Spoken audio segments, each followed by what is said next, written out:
Je me suis beaucoup posé la question de ma consommation. La drogue, c'est mal.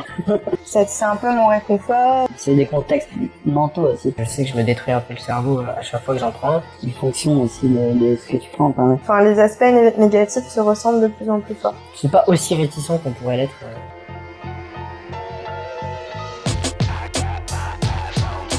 Enfin, moi, c'est vrai que j'en prends pas régulièrement. Tu speed pour pas être trop fatigué, quoi. Mais j'en prends, je sais que c'est très mal, que ça me détruit. Mais j'en prends. Le LSD, c'est plutôt dans les soirées, genre à la maison ou en free. Pour repousser pas les limites que me fixerait l'alcool. De la coke, lorsqu'on t'en offre, oui, parce que c'est trop cher sinon.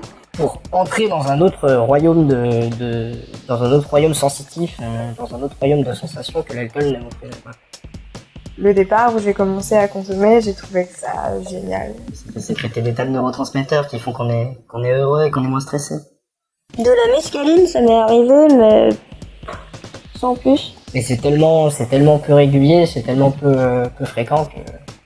Enfin, en fait, j'ai aussi des drogues de prédilection. Après, j'ai du mal à m'éloigner de mes favoris. En fait, si je suis renseigné sur le sujet, je suis prêt à essayer à peu près n'importe quoi au moins une fois. Si les effets me semblent sexy, entre guillemets. J'ai déjà essayé plein de trucs, ça sert à rien d'essayer de nouvelles choses à chaque fois. Puis surtout que si tu sais pas trop d'où le produit vient, tout ça, enfin, je me méfie quand même. Déjà, ça se trouve partout. Lorsque tu vas à un festival, que tu sais que tu vas rencontrer du monde, bon déjà, tu n'amènes rien parce que tout est sur place, tu trouves tout sur place. Donc en fait, c'est cette notion d'abondance en fait. C'est tellement abondant, c'est tellement facile à avoir, c'est tellement... Même pour la question du prix, c'est tellement abordable que c'est vrai qu'on abuse un peu. Si c'était compliqué à trouver, j'en prendrais moins. Les gens, tu les as déjà vus, tu les recroises, du coup, bah, tu sais que machin, il a ça, que l'autre, il a ça. Toutes les rencontres que t'as fait dans la soirée, elles dépendaient un peu de ta prise de drogue. Donc tu vas les voir, et puis tu leur demandes, et puis bah, les amis sont là, donc t'en prends pour tout le monde, et puis du coup, bah, tout le monde en prend, puis c'est sympa, quoi. Pour en avoir envie, il faut absolument pas céder à une pression quelconque extérieure. Si ça vient pas directement à moi, j'irai pas le chercher. Je pense que tout seul, ça doit être moins intéressant. Étant donné que tout le monde consomme, eh ben, on se met à consommer. Donc ouais, c'est vraiment une histoire de contexte. Ouais, c'est une sorte d'habitude, c'est se retrouver autour d'une table, je sais pas, avec des cahuètes, une bière ou un sirop, un espace où on peut partager, c'est assez ritualisé, mine de rien. Ouais, dans toutes les drogues, le rituel, je pense que c'est hyper important et c'est pour ça qu'il y a beaucoup de gens qui ont du mal à décrocher parce qu'en fait, ils collent plus au rituel qu'à la substance elle-même. Mais après, c'est pas forcément systématique d'aller à une soirée et de prendre quelque chose. Par exemple, je peux aller en soirée techno sans drogue, donc je peux me dire, je suis pas addict à la drogue.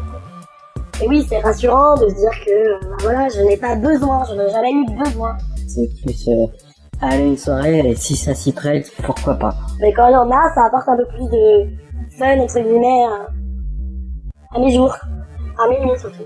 Mais moi, dans ma tête, je me dis que, et je me suis toujours dit, que c'est que passager, que je pourrais en profiter que maintenant et que quand je serai posé dans ma vie, dans ma vie de daron, dans ma vie de tout ça, je pourrais plutôt en profiter quoi. Et puis de toute façon, je calmerai le jeu parce que j'aurai des gosses et tout ça. Donc aujourd'hui, j'ai peu de scrupules à que ça soit hebdomadaire. Quoi. Peut-être une petite inquiétude, mais j'ai peu de scrupules à ce que ce soit. Si jamais ça devient régulier, que ça devient...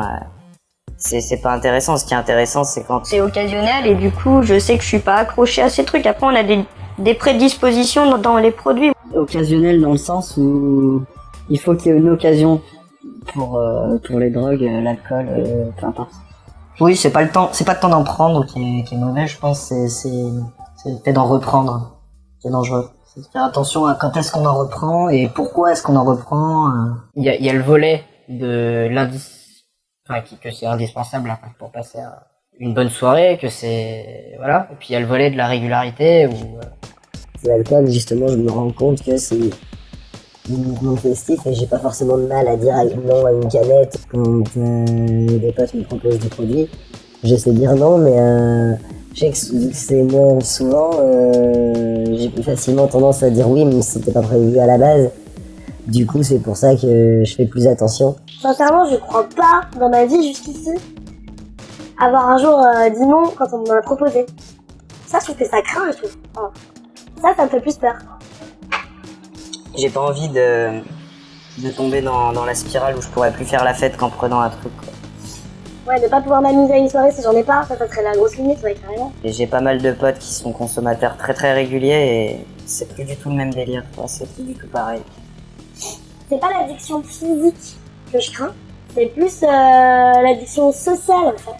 Pas pouvoir dire non quand on m'en propose. Moi je sais qu'en soirée je prends beaucoup de speed.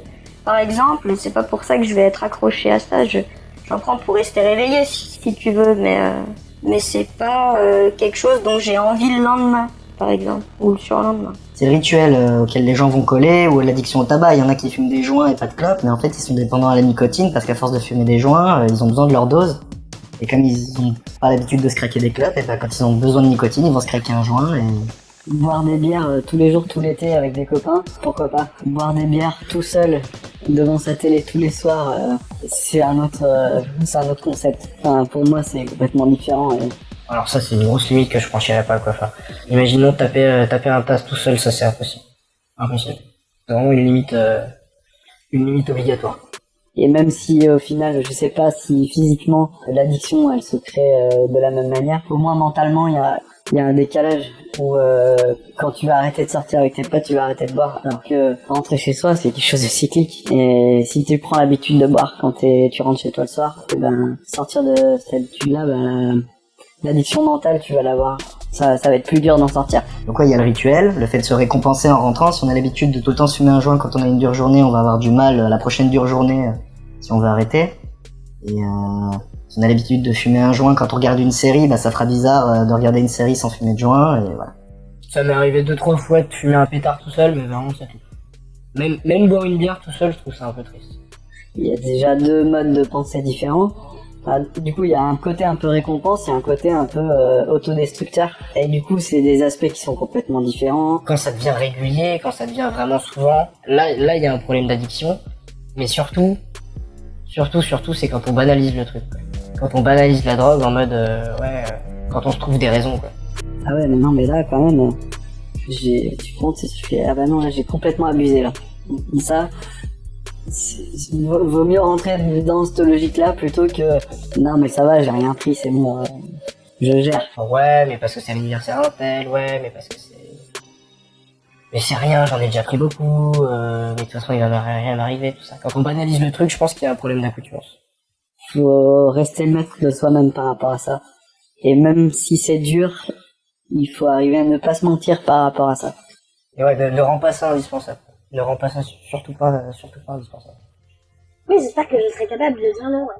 Ça peut être un bel objectif.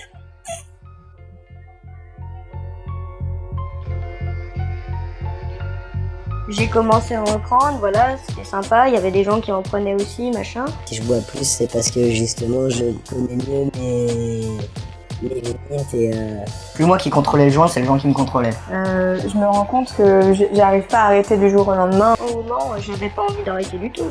Des fois, je me vois en train de commencer à leur dire, mais n'en faites pas un drame. Je suis dépendante de ça parce que je sais qu'avec ça, ça va. Il y a eu deux, trois proches qui ont commencé à me faire des réflexions. Encore maintenant, s'il y a une soirée, je suis là et qu'on me dit, il y a de l'héros quelque part, je vais partir.